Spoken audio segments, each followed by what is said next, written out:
Morning, everybody. Andy here again. Day 36. First things first, I should put the daily figures down there for yesterday. Daily deaths yesterday went up as, not a great surprise, I suppose, 586 people recorded as having died in hospital. And the total now is 21,678. And a big discussion yesterday about the deaths outside of hospitals, in care homes, and in just in the community generally, hospices, etc., etc. People dying at home, of course, as well. And then now, I think it's from today, the government are going to include those figures in the daily figures, probably separate. So we're looking at well over 25,000 deaths, and we're heading on course to become the highest death rate in Europe. And that's something to think about, something to sort of ponder as well, maybe. The daily album yesterday was Richard and Linda Thompson from 1982, Shoot Out the Lights. I love Richard Thompson anyway, and some of the things he did there with his ex-wife.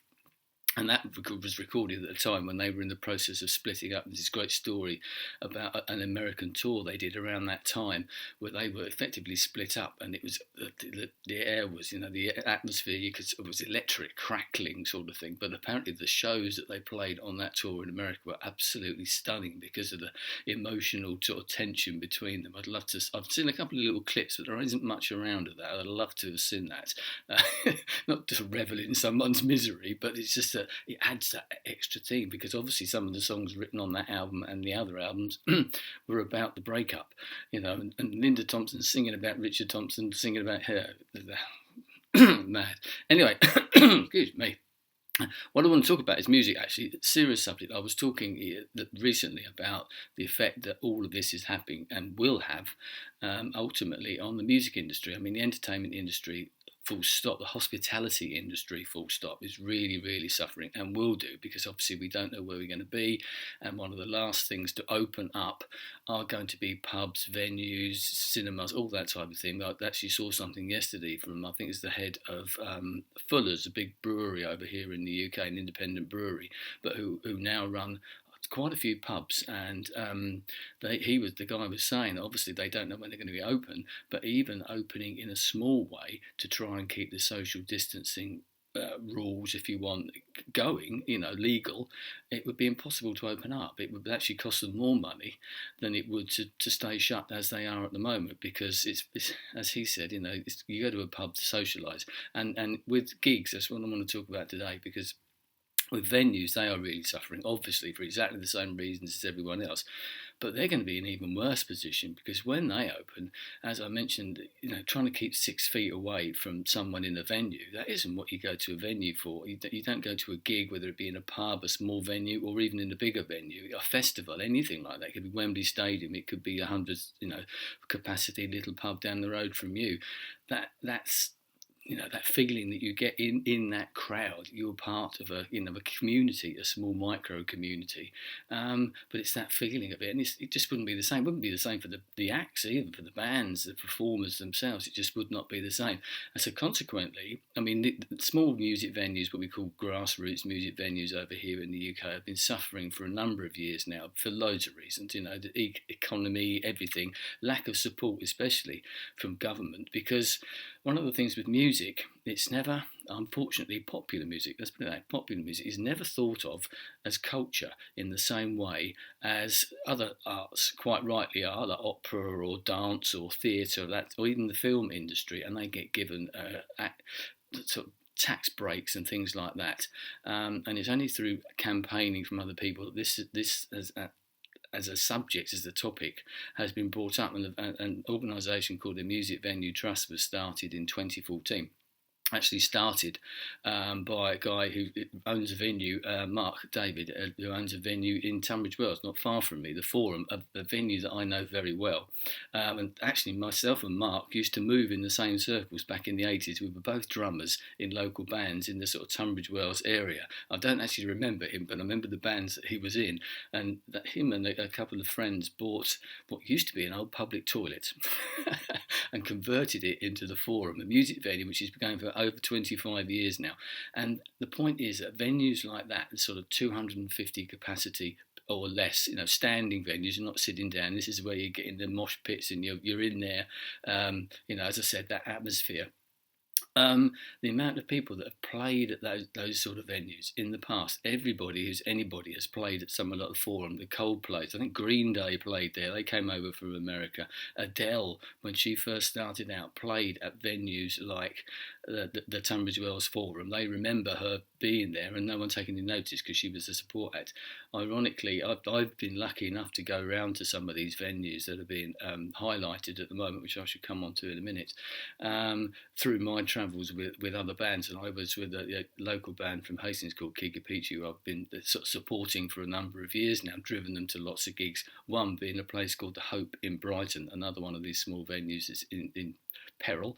And there's a poster on the wall there, and it says when Adele played at this little venue, which is upstairs from the pub, it's about 100 capacity people in there, and you go into the little dressing room and you're thinking, Adele's been in this dressing room. It's like being on Hastings Pier back in the day, and you knowing that the little dressing room there, Jimi Hendrix had been there, the Sex Pistols, the Rolling Stones, the Kinks, the Who, Genesis, Pink Floyd. They'd all been in that dressing room. There's something about the atmosphere about these places, and because of that, the Music Venue Trust have started up a campaign called Save Our Venues, and there are 556 venues mentioned in this campaign. Obviously, there are a lot more venues than that around.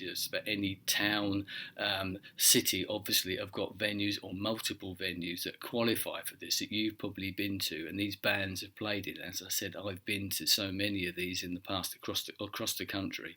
In fact, I was at one of the venues, the Moth Club in London, on March the 11th, watching Kigapichi from Hastings play a headline gig there and selling that place out. A wonderful venue, like all of these others that are in peril, as I said, because they are really struggling. But apart from being music venues, these places are community hubs.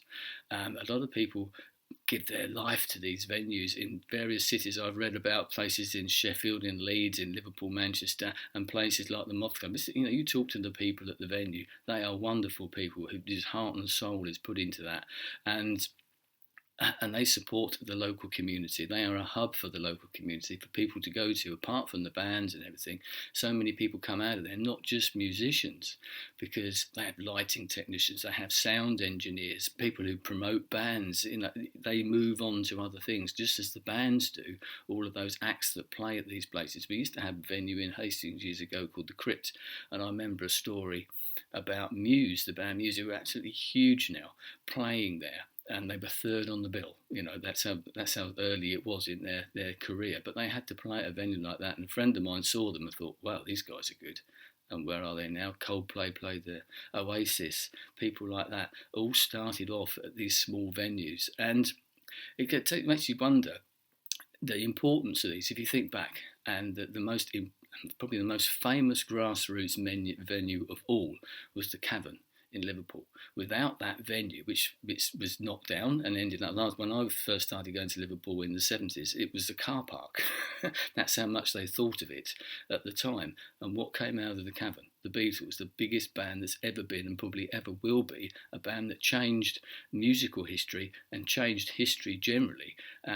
You can't emphasise that too much, and that's what these music venues can do, because you never know where that next big band, like an Oasis, like a Coldplay, like a Muse, like an Adele, Ed Sheeran, for example, at the moment, he played in all these different venues.